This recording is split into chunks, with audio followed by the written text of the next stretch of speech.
Congratulations! You are the proud new developer of a social network focused on your feelings, EmojiJournal. You started by developing a Kitura app to act as your server, but in Swift.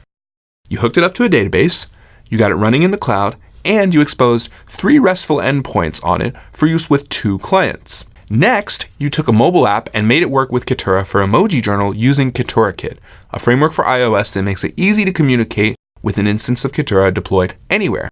You can test this anywhere, even on a device, if you want to point it at your server that's deployed in the cloud. And finally, you wrote a website. I bet you didn't think I challenged you to write a JavaScript function, did you? Well, you got Kitura to serve up a website for you thanks to Stencil, a templating language for HTML written in Swift. Now you can show EmojiJournal to anyone. There's a ton more you could add to this application if you wanted. I would recommend you check out the IBM Swift GitHub to see what else you can add.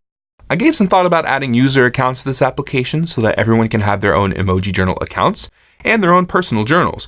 Maybe that's for you. I want to personally thank the following people for helping make this a reality. James Taylor for tech editing the sample app. Luke Freeman for fixing my web browser bugs as I made it. Jesse and Katie Catterwall for keeping me on point with the course itself. Chris Bailey, Ian Partridge, and Lloyd Roseblade for keeping me close as the team works on Kitura. And last but not least, Ray Wenderlich himself for bringing me on the team. It's been a lot of fun showing you how to use Swift on the server with Kitura. I hope you enjoyed it as much as I did. Take care, and I'll see you next time.